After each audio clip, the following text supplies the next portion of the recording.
Hola, muy buenas tardes a todos. Qué bueno que ya están conectados. Estamos más bien por empezar este webinar que forma parte de las actividades del Action Design Network del capítulo de la Ciudad de México.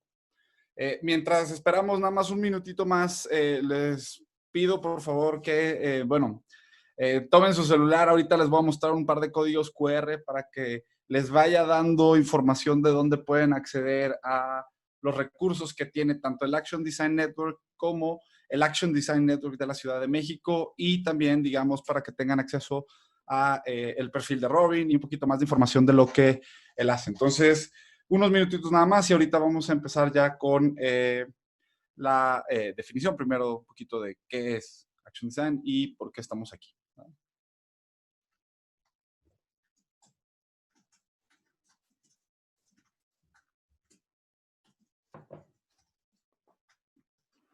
El código que están viendo ahorita en la pantalla es para el grupo que tenemos en Meetup.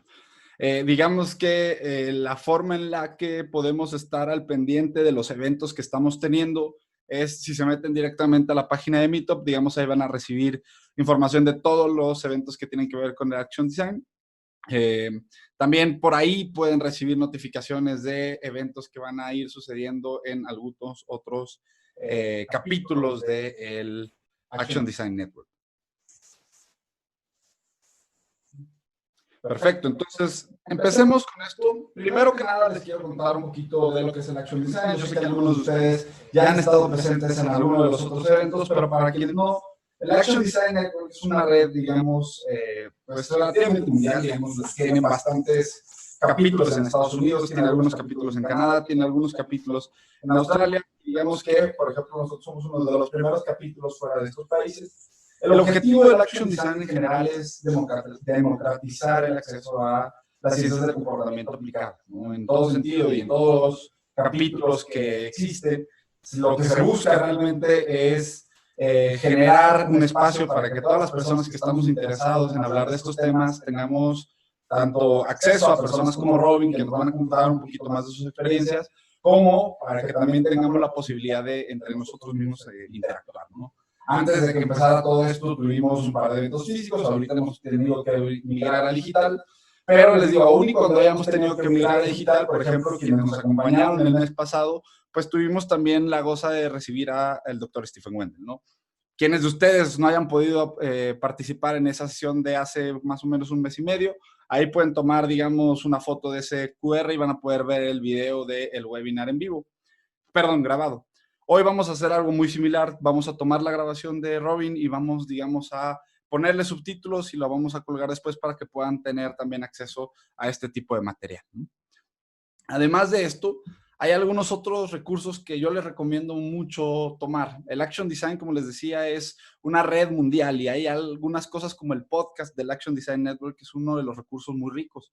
Digamos, el podcast está liderado por uno de los presidentes de la red, que es Sarah Khan, y digamos, ellos constantemente están teniendo acceso a algunas de las figuras más interesantes y más prominentes de la disciplina para hablar de algunos temas, ¿no? Hace poquito estuvieron, por ejemplo, quienes estén interesados en este mundo de los podcasts, hace poquito tuvieron un capítulo en el que entrevistaron a la gente que organiza el podcast de Behavioral Groups, ¿no? Entonces, puede ser también una forma en la que tengan acceso a recursos muy interesantes. En el centro también el Action Design pone una bolsa de trabajo para que ustedes puedan también, si les interesa encaminar su carrera hacia esto, pues ver qué tipo de trabajos se están ofreciendo ahorita, en dónde también. Acuérdense, esto es una red mundial, entonces, así como existe una bolsa de trabajo, también hay un directorio, ¿no?, que tienen de equipos que se dedican a trabajar más bien con estas herramientas. Y es algo muy interesante porque al final del día también, si ustedes están interesados en abordar este tema, pues justamente a través de ese directorio de equipos pueden tener noción de, igual, qué tipo de trabajo se está haciendo, con qué enfoque y demás, ¿no? Entonces les digo, es una red bien interesante. La verdad es que si tienen interés sobre estos temas, pues lo que vamos a estar haciendo es trayendo recursos para que pues sigamos hablando de esto, ¿no?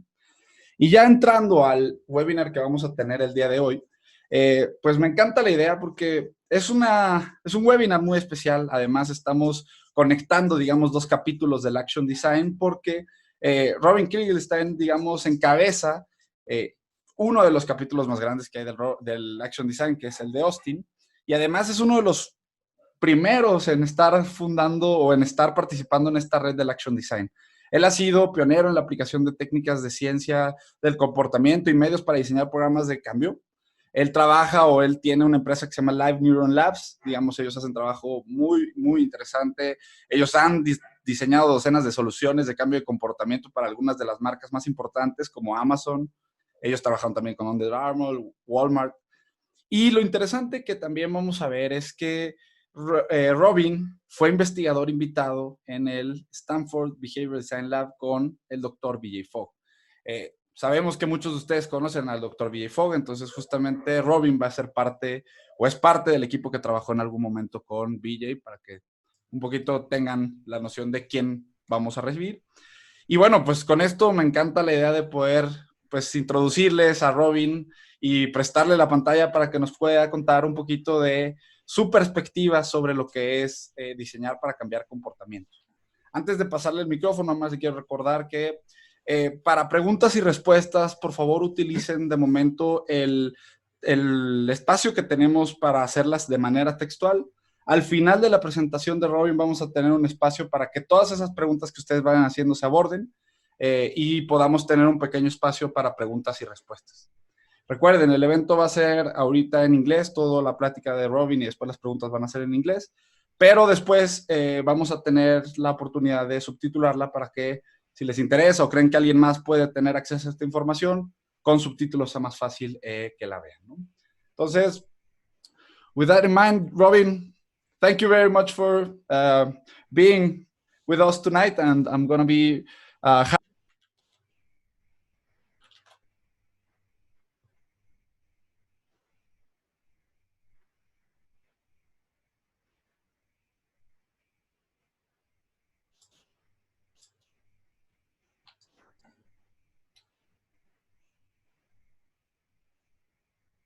You muted, and perhaps you hand it off to me.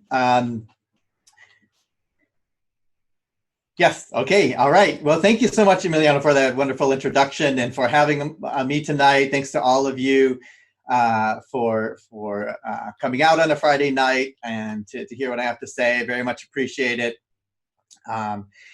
And so, yes, my name is Robin Krieglstein, CEO and founder of Neuron Labs, and all the things Emiliano said. We're here to talk about designing to improve human behavior. So for this first portion,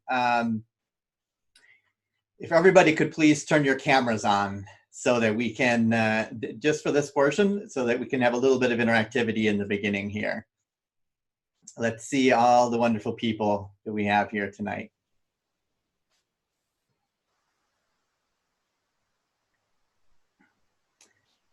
All right. Excellent. Who else is brave?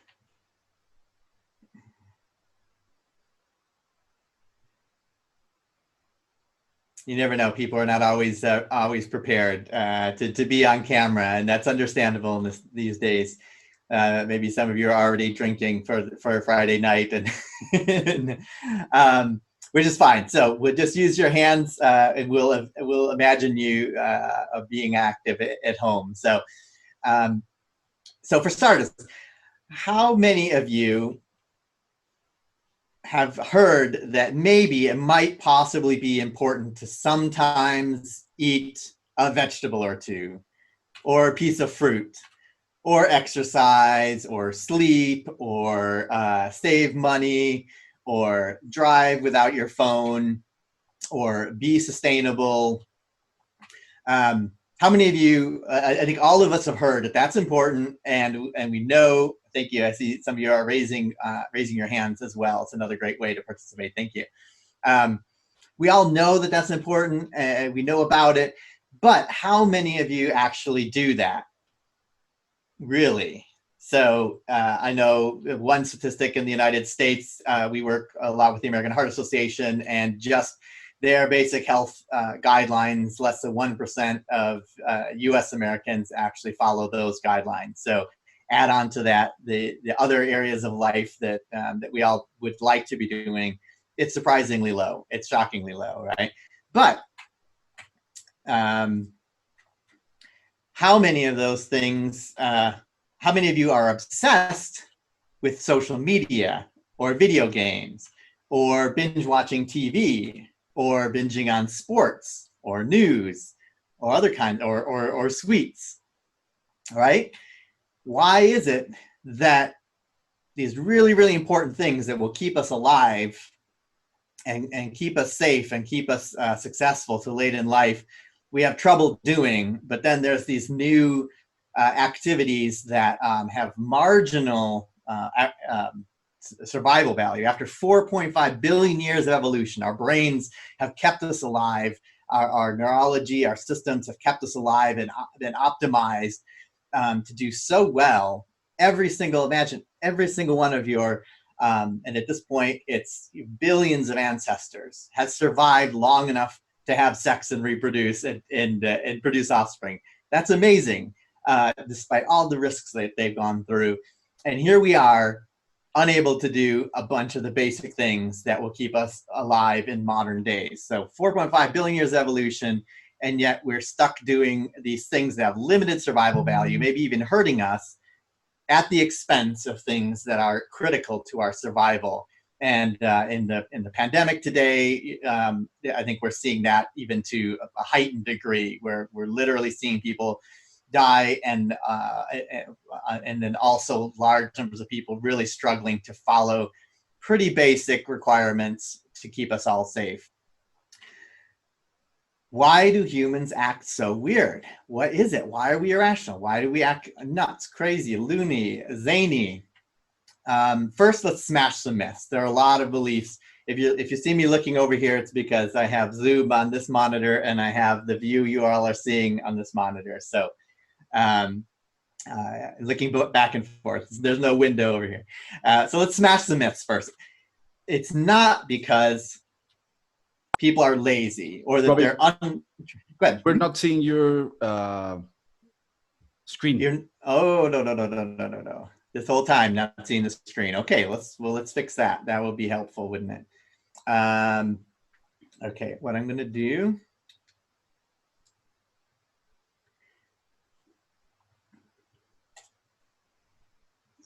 Isn't it good that we tested this out beforehand? It's always, this is the age of web conferencing. There's always something has to go wrong. Yeah. Okay.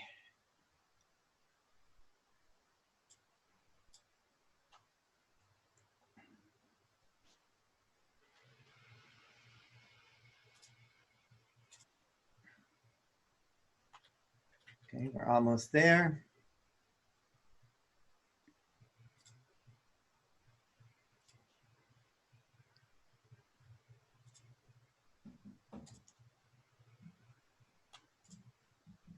All right, let me advance to the right slide.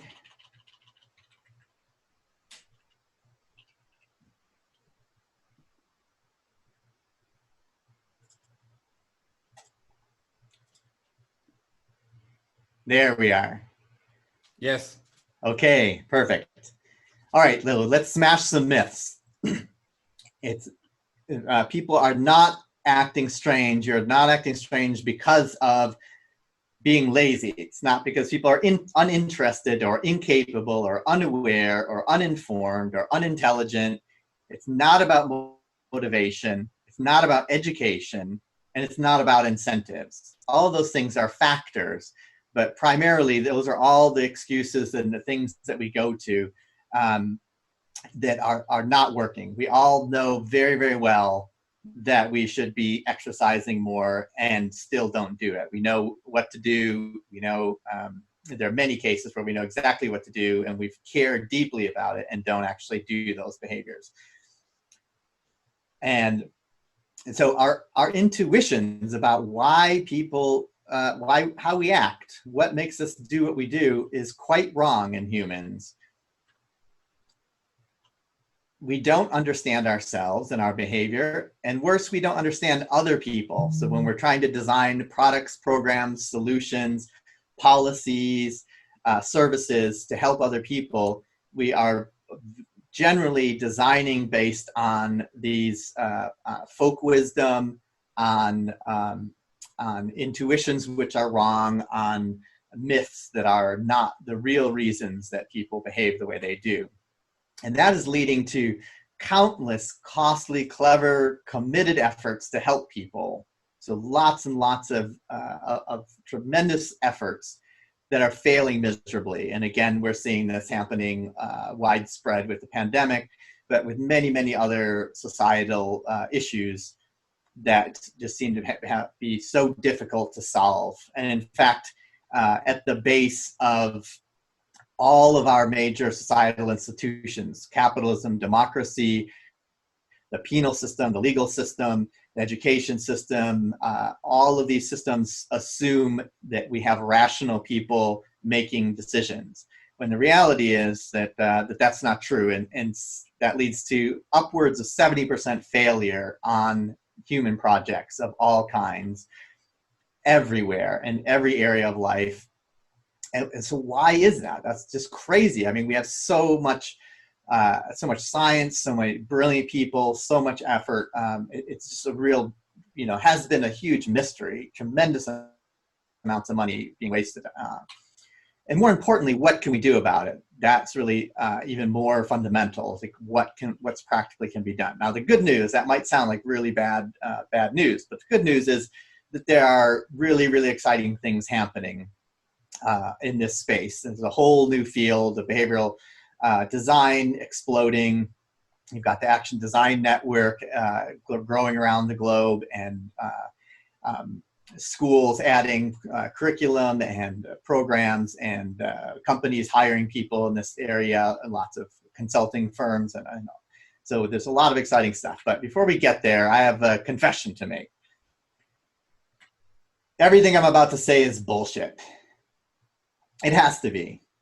If you think about the brain, even though this has been my life's work, I have spent decades and decades. Before I went to school, this was my purpose, was to figure out why people act crazy and how to design large-scale interventions to improve on that. So despite all of that time, I still, a lot of what I say is going to be bullshit. And it has to be because our brains have 100 trillion synapses in them. That's many orders of magnitude, several orders of magnitude more than there are stars in our own galaxy. So this is the most complicated system known to humanity, just enormously complicated.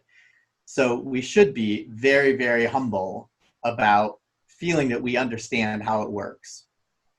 So that is the most important thing I could ask for you to take away tonight, is actually to be humble. The mistake that teams make is that they go into projects and have this great passion about, I know exactly what society needs. I know exactly this amazing product, this project. I know what laws to pass. I know what services to provide. I know how to get people to exercise or do whatever it is.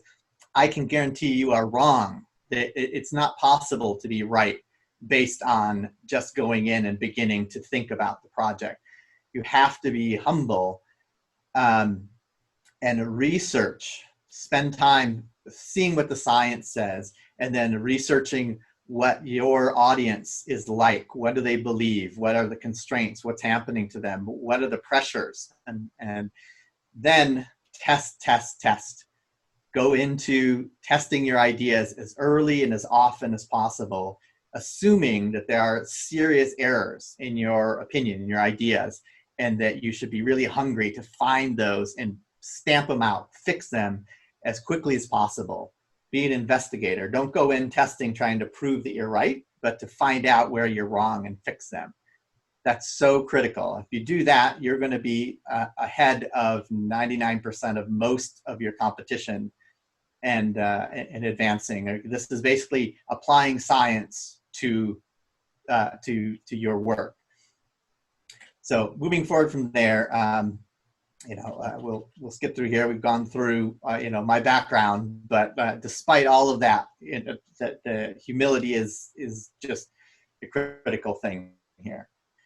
So let's looking at behavioral design now as a field. There's really a renaissance. Here's the good news: a renaissance in behavioral sciences, and really in social sciences, cognitive sciences, and a variety of other sciences as well, in understanding how our brains work and why they work the way they do.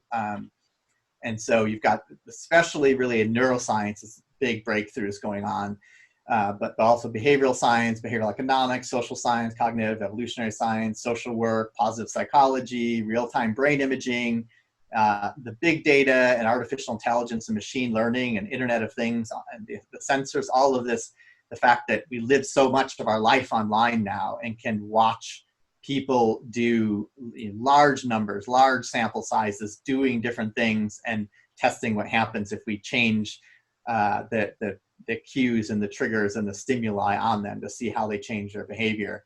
That is really profound, and the insights that are coming out.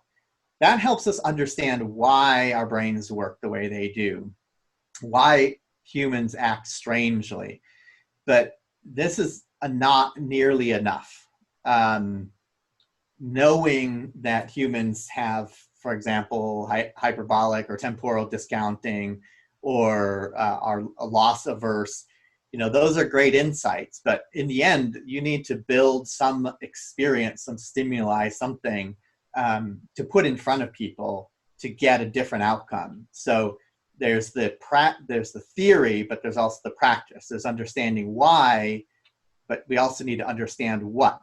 And that has been something that up until recently has really been neglected. And the connection between those two is where behavioral design is suddenly filling in the gaps in a really important way. And that is pulling, in my view on it, is pulling not just from design and UX and the various design fields, but so the design fields like experience design, product design, service design, event design, visual design, education design, social design, industrial design. All of these have different interesting skill sets to bring to the table, interesting craft and disciplines and history and techniques, but also from media, from video games, social media design, filmmaking, viral content, immersive theater, marketing, advertising, sales, propaganda and persuasion and music and sound design. These are, when I first went into this, we were talking, I started out on Apple IIe's on a green and black monitor and looking at how can you create digital experiences that would change behavior. And in those days, everything was just a tool like spreadsheets or document creation tools. And but there was one category of software that was actually making people laugh and cry and making the people were choosing to use for no good reason or beyond what you would expect. And that was in video games. There was the application of media and game design into the digital world has been this huge explosion of rich insight into human nature and motivation and storytelling and narrative. And similarly, filmmaking is incredibly rich in knowing how to make, to blend different techniques together. So in the end, looking to these traditions to how to apply the technique of what words you put on a page, what music, what color, what stories you tell, that is as critical as understanding the sciences. And so recapping a little bit, the science, you've got the Venn diagram of applying the science plus the art and many different fields of art, but also the industry or the practice. How do you actually do this in a real world setting with real teams, with a budget and a schedule and the pressures that real teams have? Ultimately, that's the center there, that methodical, systematic way of looking at these things. That's the ideal place for behavioral design to be at. So coming back around to now answer the question, why do humans act so irrationally? So here's why. Honestly, after 4.5 billion years of evolution, we're still far more caveman than we would like to admit. We are really still children. We're not the modern humans that we would like to think we are. We are optimized for the ancient 4 Fs. These are fighting, fleeing, feeding, and who can guess, fooling around or fornicating or sex, basically. We're not the modern, we're not optimized well for the modern 4Fs. We like to think we are, but the modern 4Fs of fast food, Facebook, fake news, Netflix, these all are really good at taking advantage of our brains. It's not all bad that they do, but in general, there's a lot of problems there, and that we are not good at managing these kinds of things, even though we think we are.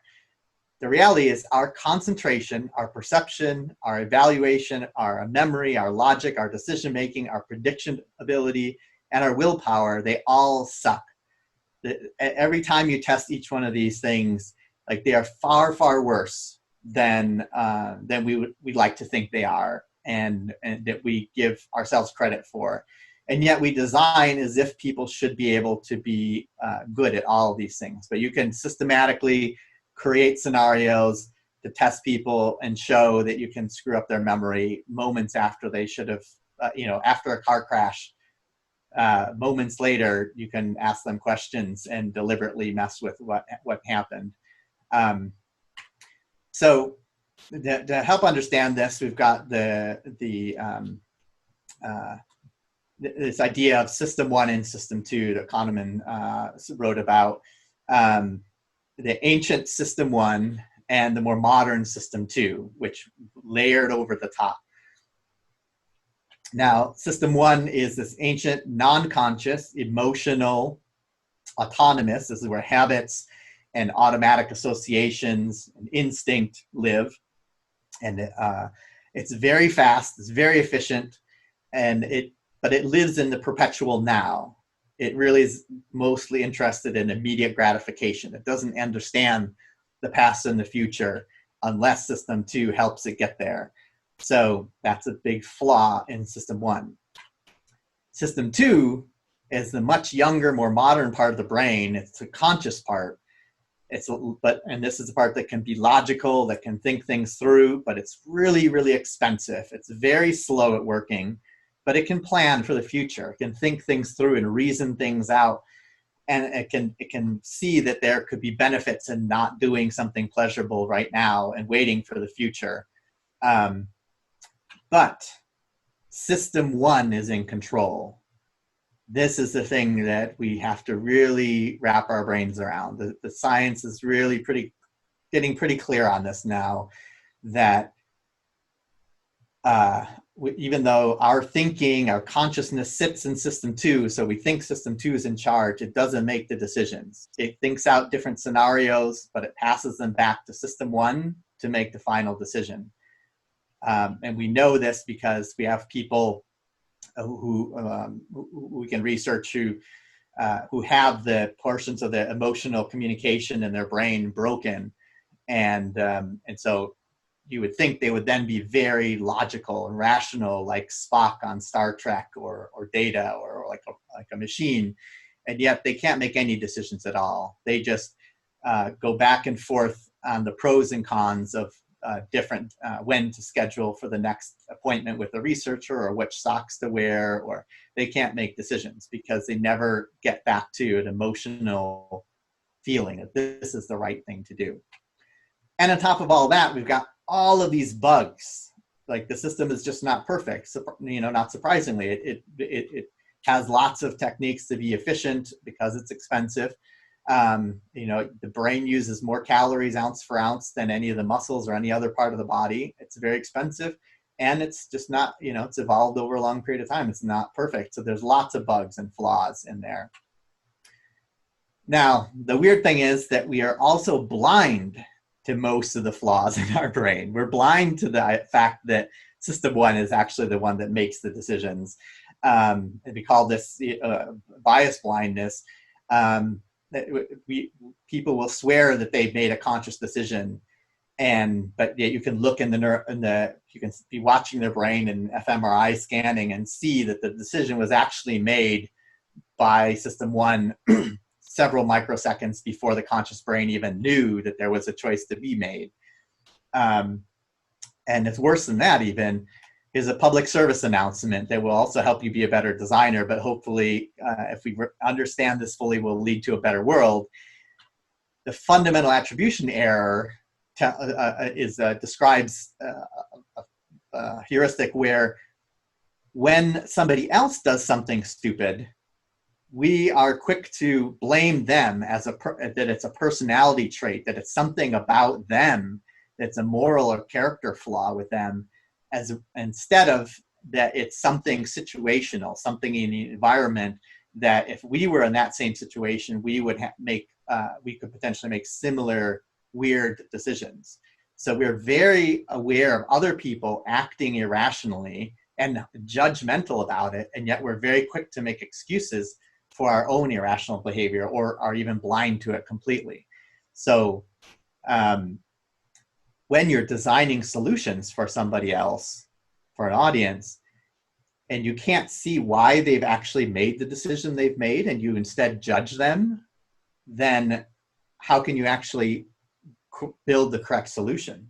That's where the problem lies. And if you've worked around product teams for a while, and I've worked across many different companies and many projects, and it's not uncommon for there to end up being some judgment or criticism of the audience itself, to start saying, oh, they're just monkeys banging on the keyboard, they're like, how could they do this, they're so stupid. Or if you're in a consulting team or something, to judge other teams you work with, or just people in general.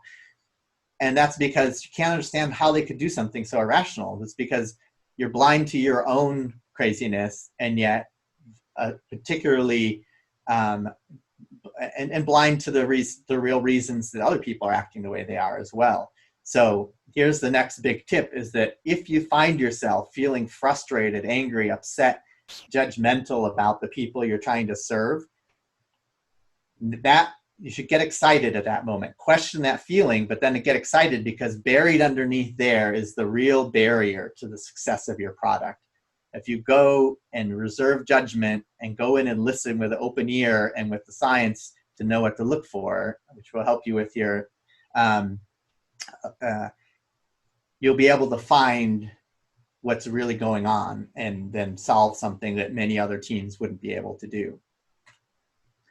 So over the decades, I've developed the hero behavioral framework in order to address this. And that's what we'll talk about a little bit here. Of course, we can't cover more than a fraction of it tonight, but we'll cover a few key pieces, so that, and then particularly something we call the emotional ROI, which is something you can really take away and begin to use in any work that you're doing, personally or professionally. The challenge is that there's so much science. As I mentioned, the brain is so complicated. Just in behavioral economics alone, which is only one of the sciences involved here, you've got all of these heuristics, right? Like, we've all learned a bunch of them.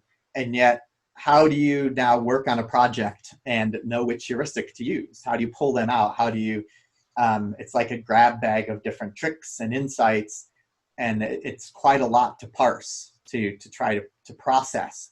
And so over the years, I was very well aware of this and was tasked at different companies to try to come up with, not only for the science, but also for the media techniques, for the design techniques. How can we systematize it? How can we make it more methodical so that people have at their fingertips what they need when they need it? And so I've tackled that in many different ways and gotten lots of feedback from lots of different teams over the years.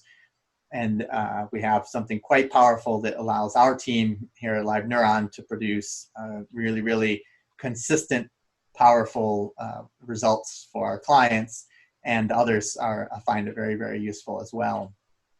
So having some way to efficiently apply a vast range of behavioral insights and media insights, I developed this framework.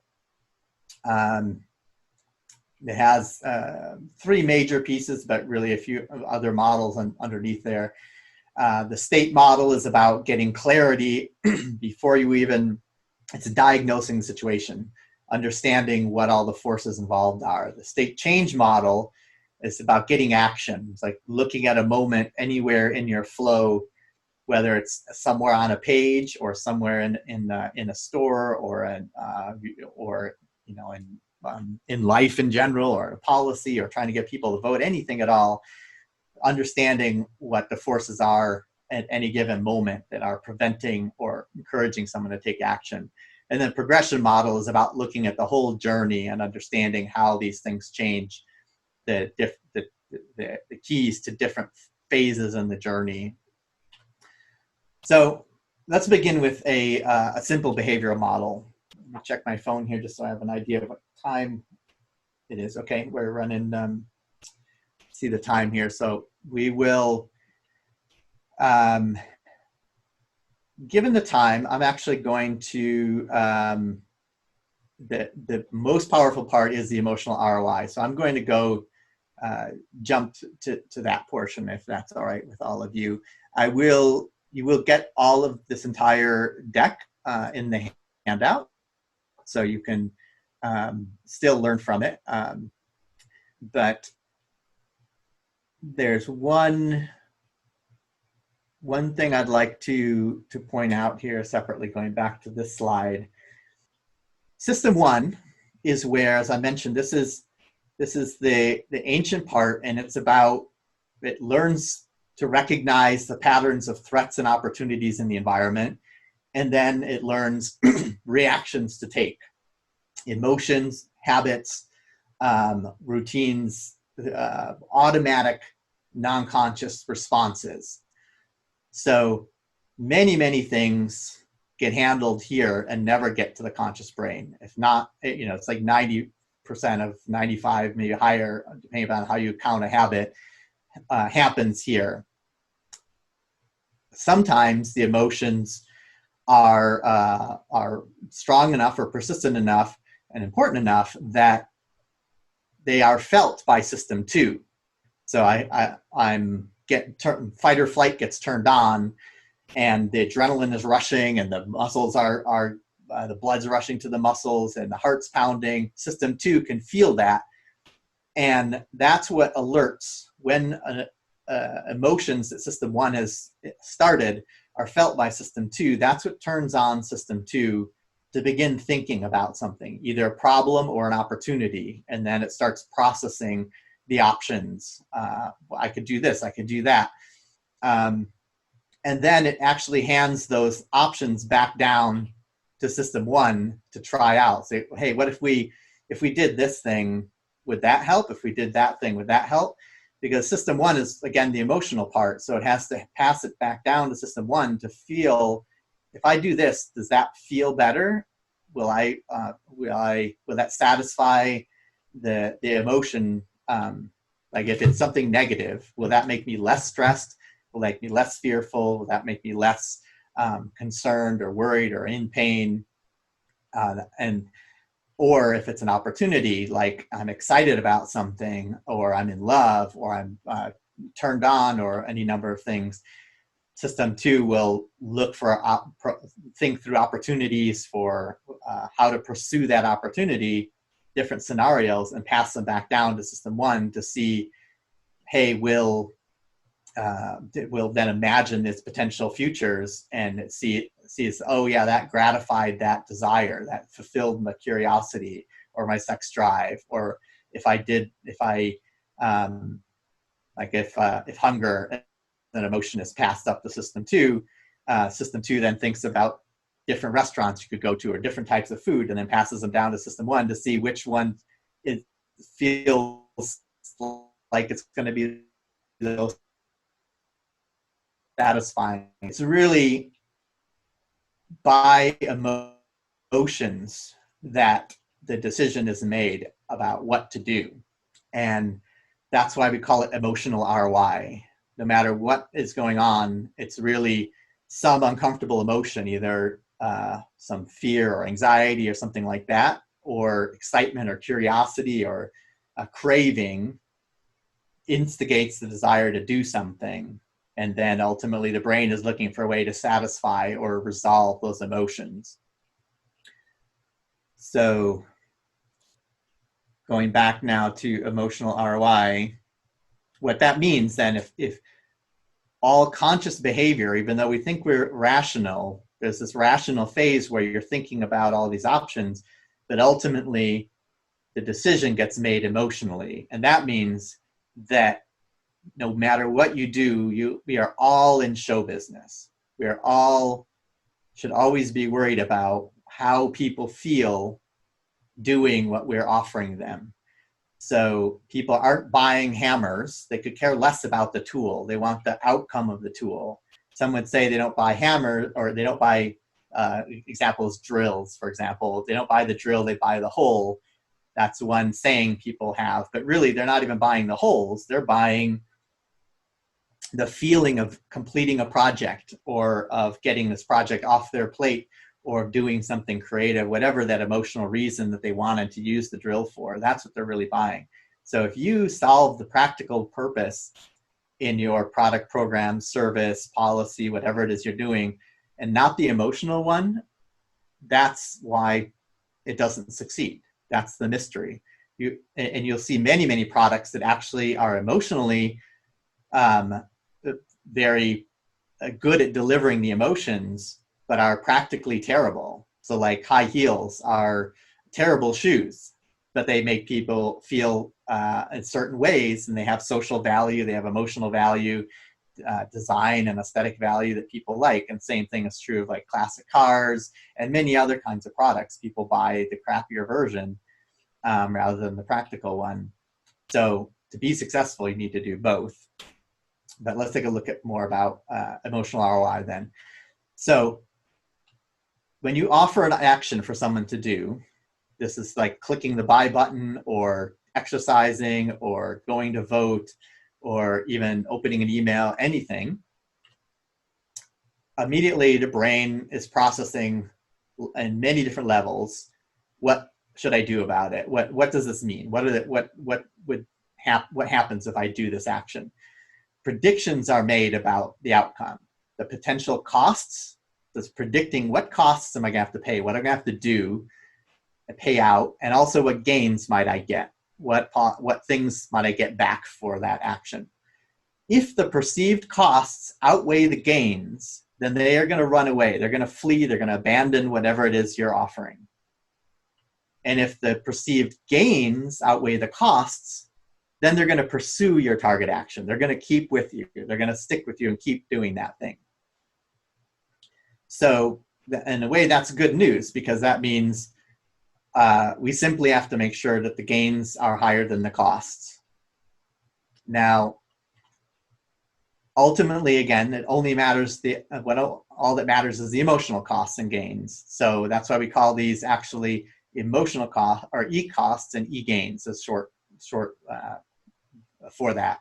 And so what I want you to you hopefully take away from tonight, and then from reading through the handout afterwards, is begin to just relentlessly be cutting the perceived emotional costs and the perceived e-gain, and increasing the e-gains for everything that you want people to do.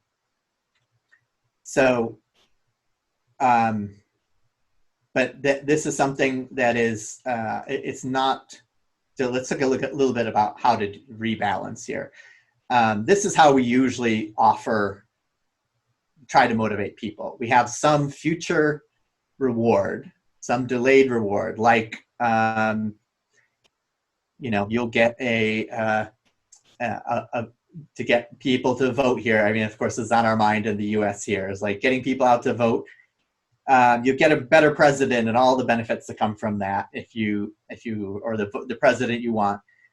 If you do these efforts and you figure out who of all the different positions you're going to vote for, and get in a car and travel there, and put a mask on and risk getting sick, and do all these efforts, and you get this potential reward in the future. Or if you want people to save for the future, or exercise, or even, almost anything, there's a future reward, but we ask them to do lots of steps on the way there. And everything I listed in the beginning, eating vegetables and fruits and everything, the benefits, a lot of them happen to be in the future about not getting sick or staying healthy or things like that, avoiding climate change.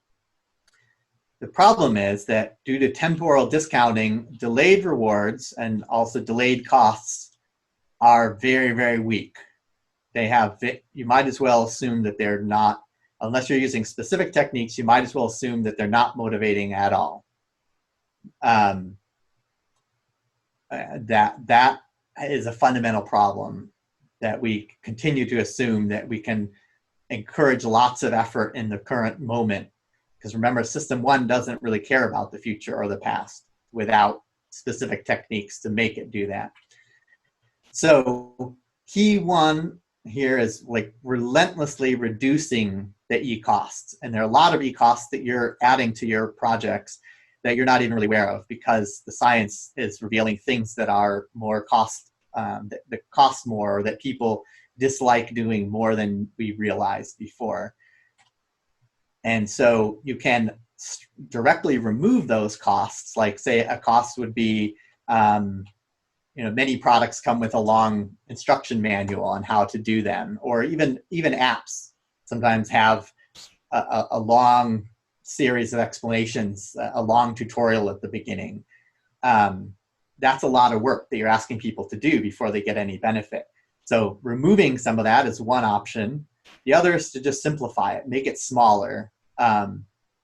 And so do the same thing, but with less words, more images, more clarity, or delay them. So many times when you have a product, you ask a lot of questions at the very beginning as part of registration.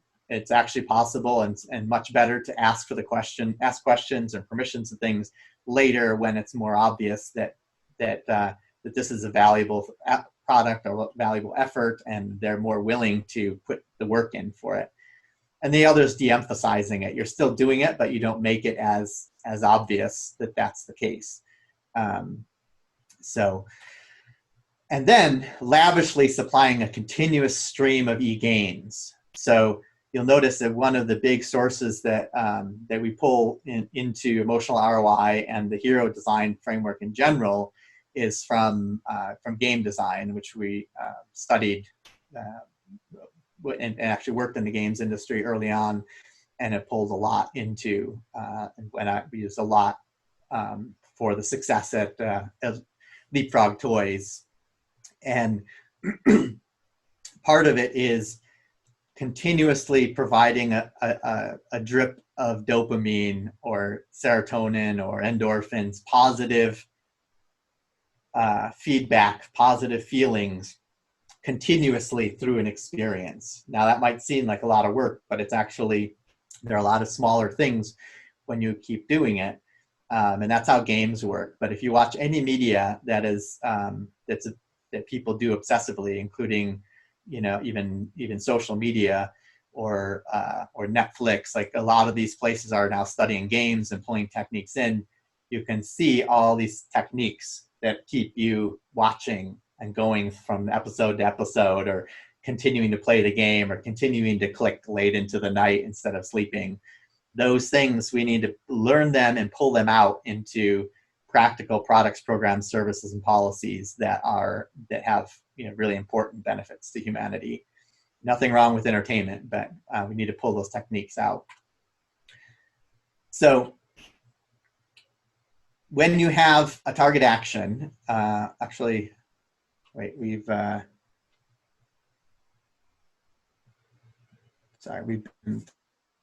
through this. This is redundant. Here's where we want to get to. Okay, so there's a question then. Okay, so great. What are these e-gains and e-costs? Like that there's still many lots of things to consider there. It's hard to wrap your head around. So we have something that we call the 6 dimensions of experience that allow us to, as a shorthand, to quickly evaluate a situation, or not necessarily quickly, systematically evaluate a situation, and and think about all the factors that are involved. They are mental, emotional, physical. These are 3 internal dimensions, and then social, material, and temporal, 3 external dimensions. And when you are, so you can see in the state model, when you're first evaluating what's going on in any given situation, we use these 6 dimensions. But then also when you're looking at any given moment and trying to figure out why aren't people clicking on this, why aren't people registering, why aren't people going to vote, you can again evaluate across these 6 dimensions. So mental is system 2. It's all the cognitive work and the conscious, effortful work of the brain. Then the emotional is the emotional stuff that arises from system 1. That's not all of system 1, it's the emotions. Physical is the muscles and the senses. It's the rest of the body. So it's like the ability to move and manipulate the world and talk, as well as see and hear and feel, taste, touch. Then social is the social dimension. It's all the humans, the superpower of humans is connecting with other people. And so we're wired deeply to care and care for other people. And so this is a really, really important dimension that can override what other basic drives. Material is money, but it's also tools and resources. And then temporal is time. How much time are you asking people to spend on something, for example, or how much urgency is there, or how long do they have to wait before they get their reward? So let's take a look at, we're now, yeah, we've got a little bit of time to move through these quickly, but you'll get them as a handout. But essentially, now this is the emotional ROI model. So you've got the 6 dimensions on either side. You've got costs, and you can methodically look at what are the mental costs I'm asking people to do? What are the emotional costs I'm asking people to do? What are the physical costs, social costs, material costs, and temporal costs in order for them to take the action that I'm trying to ask them to do? So you can just systematically go through this and write them up and look and see whatever it is you're asking people to do, and identify where there's problems or what these costs are. And the first step is really to just focus, because of the low-hanging fruit is that there are a lot more costs than you realize you're asking of people. And if you start cutting these away, you'll be really surprised how quickly you can get people to follow through on the actions that you're trying to support. Then comes the adding and increasing the gains. And these are not long-term future gains, these are immediate gains. What can you do in the short term very quickly to make them, to help it feel better to take the actions and keep a positive association to participating, to engaging, to the brand, to the program, to whatever it is you're providing. And you're always looking to try to take the predicted emotional costs and keep them lower than the predicted emotional gains. If you do that step by step by step, you'll keep them engaged. Okay. So mental is this conscious cognitive effort. And the important thing is that the cognitive effort is a far greater deterrent for action than we previously understood. It's every little bit of thinking that we ask people to do drives people away. Every extra word, every extra question, options, decision making. This is now, we're going to go through the examples. These are 6 the mental e-costs that hurt engagement and action. When you ask people to figure something out, to try to understand, or to make decisions, or to have multiple options in a decision, or to remember something, or to focus when there's distraction, when your screen is too busy, or you're trying to figure out a new interface, or if there's uncertainty, or if they're even just reading, the more you can cut and trim and simplify, you have far better impact on keeping people present. This is huge, huge, huge. And then the gains on the mental side are things like clarity, insights, aha, wow, like understanding, humor, whimsy, novelty, surprise, learning. These are the kinds of things that that keep people paying attention. So you're starting to see a lot of more apps and things that will have clever error messages, fun screens for if there's been a mistake or something like that, or if you're waiting for something. So using humor and whimsy, but also clever language and imagery, things like that. So the emotional, in this case, for emotional ROI, the emotional dimension is specifically sort of catches anything that doesn't fit in the other categories, because really all of them are emotional. But it's important to have this category that you systematically go through, because there are things which cue emotions, trigger emotions that don't have nothing to do with any of the other dimensions. So those are things like math, for example, has a lot of people have bad associations because of the way math is taught.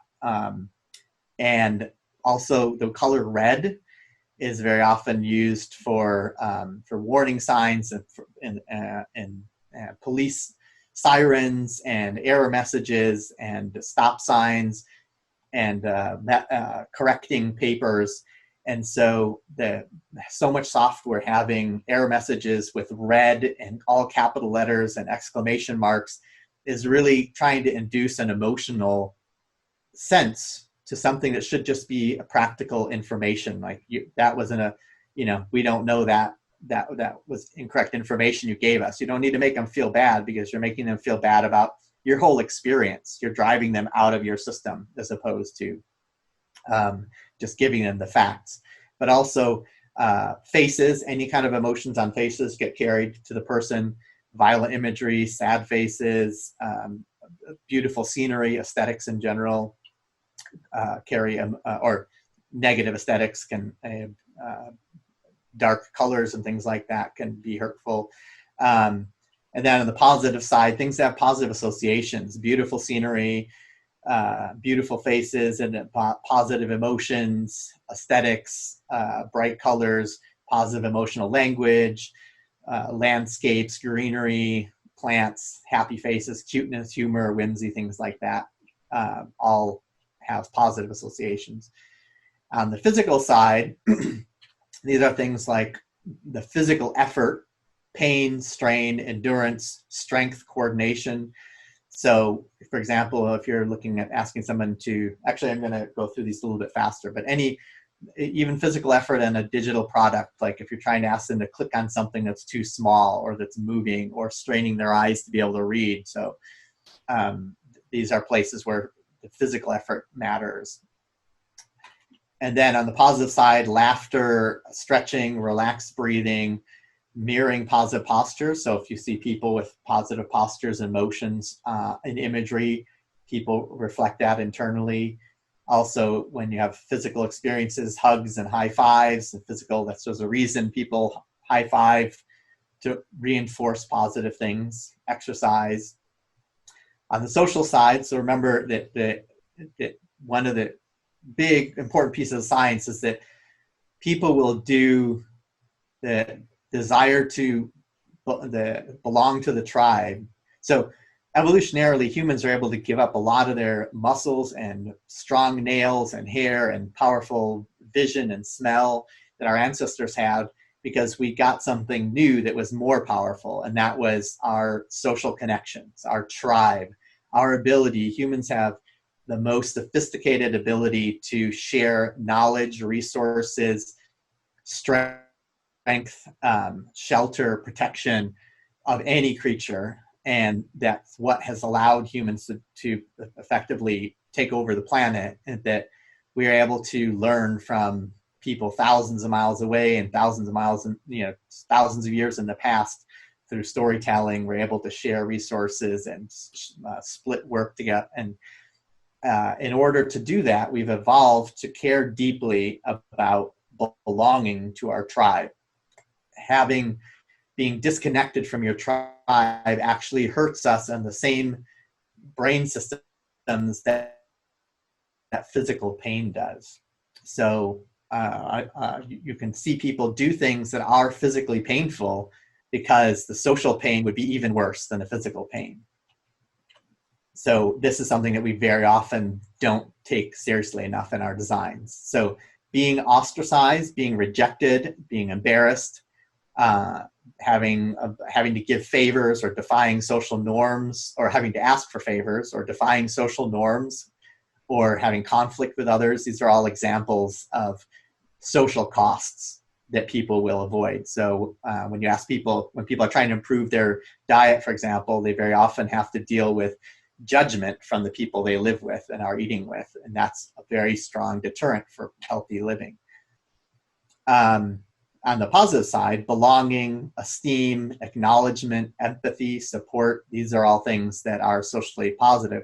And these are things that can be delivered by machine and by media. When you have a commercial that talks about and builds the feeling of community, that we're all fighting this pandemic together, if it feels authentic, that is a very powerful message. It can feel like a social, can be socially rewarding. And then when we have experiments showing that when software acknowledges you, even when you know that there's no way it can actually know or care what you did, just because it says congratulations or good job, that actually is socially rewarding, and so that matters. It's a very, very cheap way to increase your e-gains.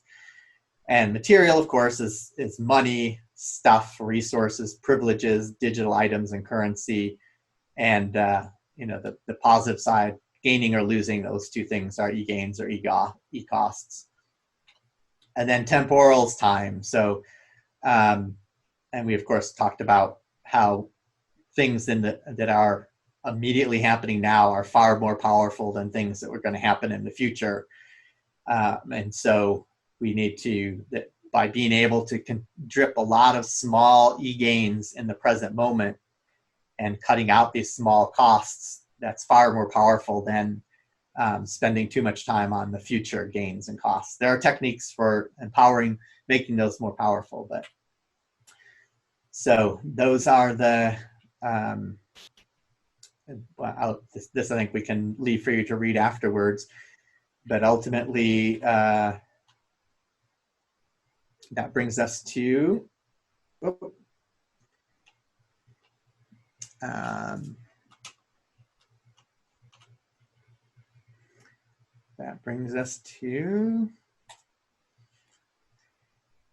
we will take questions now, but if you want to continue to learn, we're continuously posting small nuggets of information, like things you can learn, not whole articles, but things you can learn quickly on Facebook, Twitter, and LinkedIn.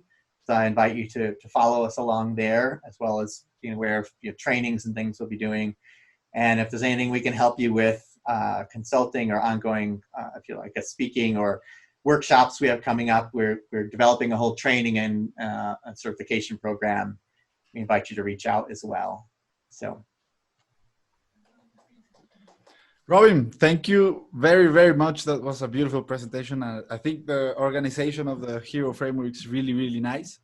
And if you want, we have a couple of questions already on the chat. I don't know if you can see the questions over there. Let's see if I can see them. It might work best for everybody also, just if you read them out, then that makes it interactive, more voices for it. I'm gonna ask you the questions and I'm gonna post them because I have some of them that I translated apart from the Perfect. ones in there. So we're gonna start with Uriel Kaufman's question. He's asking, how did and do companies overcome the e-cost of uncertainty during the pandemic? Yes, that's a great question. So we actually have done a presentation specifically on designing for COVID. We at Live Neuron did a lot of work on COVID prevention for our clients and other projects. And so that is one of the things that has basically across the board, all of the factors have been that we've been hit very, very hard on all 6 factors. And uncertainty is one of the big ones. Happiness, a big part of happiness comes from having some sense of where your future is, what's happening. And it's very scary to have uncertainty. And so the way that, and there are reasons for the uncertainty, of course. We don't know when the vaccines will come out, for example. We don't know how the spread is going to work, and the science is very evolving, trying to figure out what the best techniques are and things like that. But there are lots of places that we could provide more certainty. And so where we can provide certainty, it's very, very powerful now, because those things that are that we're paying a high price on, or that are very challenged, which is basically all 6 factors, are now more valuable. So every little bit of certainty you can provide is that much more helpful. So in the US, for example, I'll say there's great uncertainty as to whether the schools are going to be bringing kids back again, or doing a partial, or doing them virtually.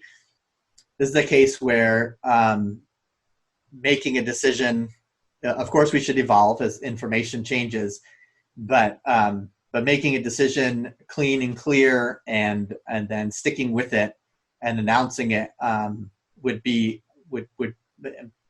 prevent a lot of the stress. But when when you have a product, for example, that you're launching, or that you host, thinking about how you're evolving it as you go along, making changes, think hard about how much change you introduce during this time. Wherever possible, there's already so much change and so much uncertainty that introducing major changes right now is a bigger risk, that it will overwhelm people's ability to absorb uncertainty.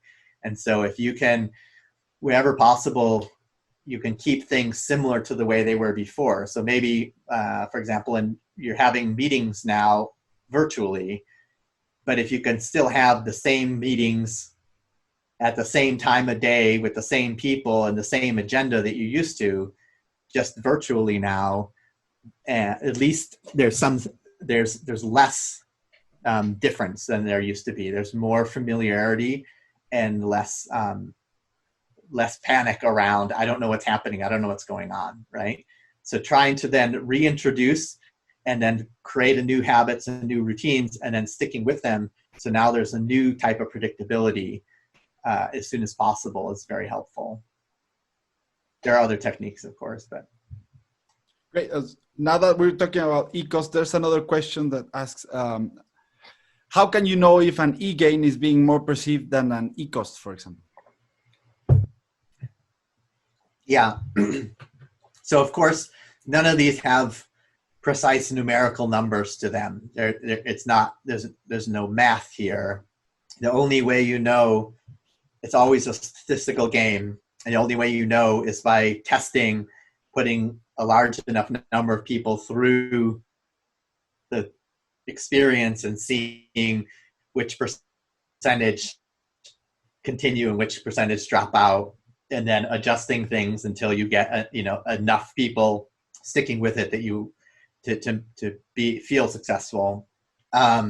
So testing, I guess, is the actual answer here. Is one of the things that we did that helped Leapfrog be so successful. So we were there before the IPO and helped go through IPO.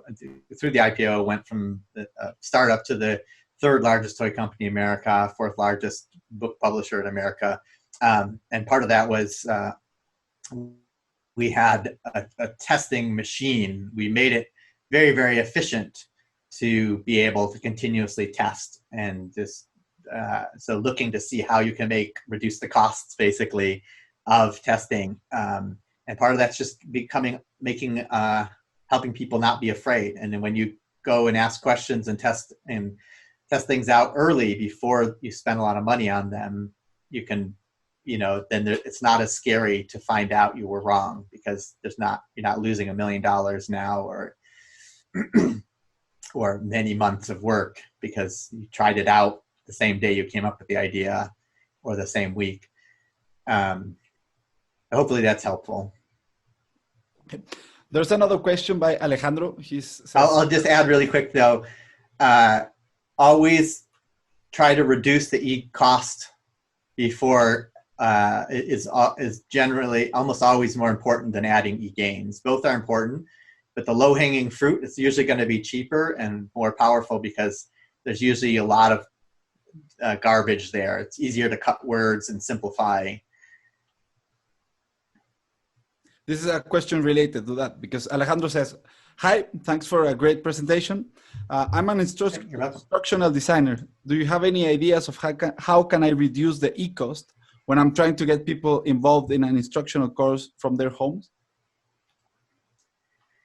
Yes, well, it's an area, of course, with so much background in educational design, instructional design, e-learning at Leapfrog and elsewhere, something we think a lot about. So there's a lot to that. So I think it is the key, perhaps, getting people, is it especially about opting in the first place? Is that the question? And is it about, especially about doing it from home as opposed to, I think it goes towards reducing the hassle that is involved with working from home. Yeah. So without seeing the specific situation, it may be hard to provide, so I would say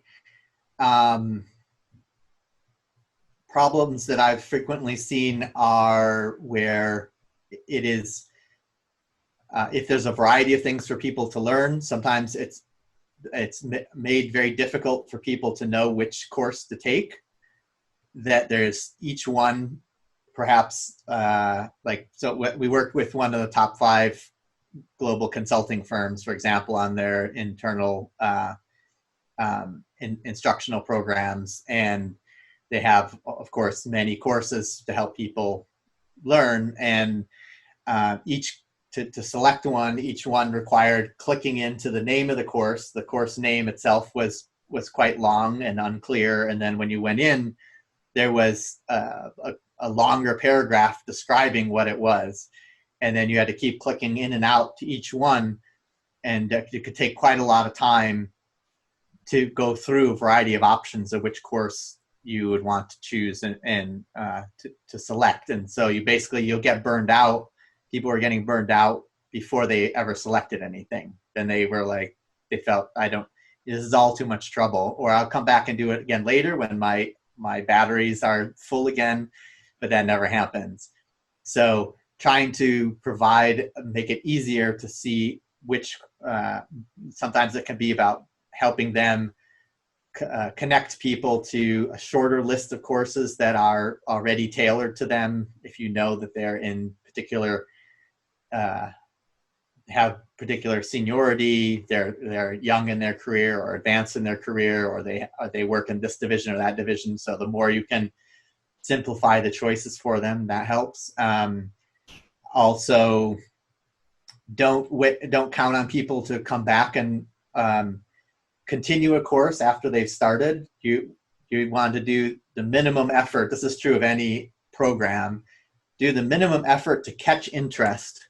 Don't ask for them to fill out anything long. Try to get it as close to just like clicking a button as possible. Like, oh yeah, this looks good.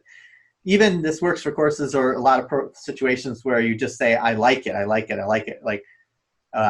in product categories, things that I might be interested in.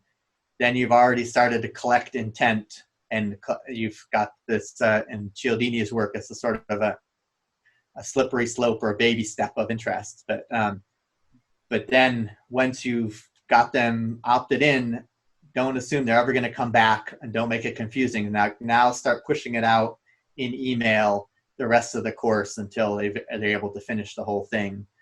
Email usually, surprisingly, it seems like an old technology, but you need to find where people live, where their routines already are, and now depending upon the team, it could be in Slack, it could be elsewhere, but provide the cues to action where they're going to naturally be. Don't ever expect them to come looking for you ever again. So once you know that they want to do something, now you got to be feeding and reaching out to them. Great. I think that also helps answer Mariana's question, because she was asking about how you can help people work, transition to digital tools. So I think it's kind of a similar question, right? Mm-hmm. And we have another one. Luis is asking, I'm launching my first online course. Any specific suggestion to increase the emotional gains of my clients and prospects? Yes. So look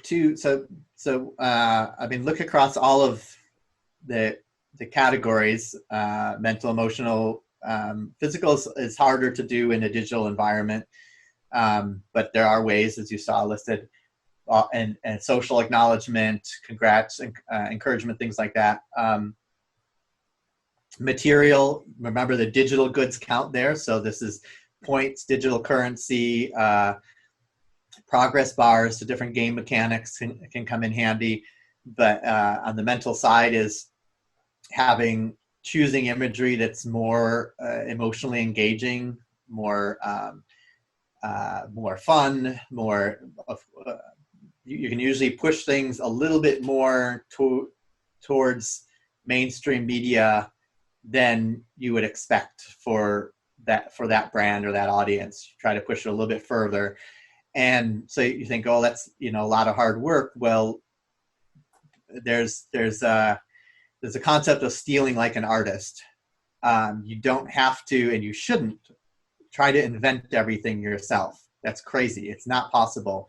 We have this belief that everything gets made from scratch. No, successful products and ideas and everything, like they're borrowing heavily from what works elsewhere and modeling it very closely where, it's legal and appropriate and ethical, of course, and then only changing what's necessary to be in creating and offering something new. So go look at other very entertaining media or courses. Look for really popular YouTube courses, for example, and just see what are they doing and how many strategies for entertainment can you just pull right out from there. Or hire people, hire writers who can be clever and creative and have some humor. So there's, different strategies to use. Memes. So you've already got the whole social media system elevating the funniest, cutest, cleverest stuff, beautiful landscapes, any number of things, where depending upon the brand and what you're doing, some of that can be used. Yeah, just surprise and delight and cleverness. Great. I think that's it for today. We have two more questions. Do you want to answer them? Yeah, I'm happy to, sure. Okay, so Deandra is asking, how can these e-gains be transmitted to children that are learning in homes in order to maintain their engagement? Same thing. Very similar. I mean, look at children's. So I think you're talking about fairly young children's, younger children's educational programming, TV and things. So Sesame Street was very scientific and very testing oriented very early on, and so they established lots of techniques for keeping things clever and entertaining, and that really. That whole is up to a certain age, the children's television is pretty brilliant, and then all of a sudden Disney and Nickelodeon and some other take over, and they start having hate your parents, hate vegetables, learning is bad, and all these other terrible messages. But below that, you'll see a lot of cleverness about how to make things entertaining and things, music, rhymes, imagery, cartoons, jokes. You can ask people to, if it's, you can ask kids at a certain age, and you should really. In fact, we do that for live meetings too. It's like in our work meetings, have people take breathing breaks, stretching breaks, but you can have kids, you can have them up dancing, you can have them, swirl, do twirls, do stretches, do yoga poses, all things to keep their bodies awake and alive. And you can do high fives. We'll do this with our work meetings too, or do the go team. You can do physical things even if you can't touch somebody through the screen. So look to the media that already has their attention so much. In presentations, sometimes I'll pull reaction GIFs are another good one you can use. So like if you search Giphy, for example, or the GIFs that are on Facebook or Messenger, things like that. I've sometimes in presentations copied those GIFs out at the end of sections, because I will do multi-day programs, for example. So those are other easy sources of switching emotions, switching off. Great. And we have one last question. Rodrigo Perez is asking, what do you think of the ongoing use of persuasion techniques on social media to improve screen times, clicking, or profiling?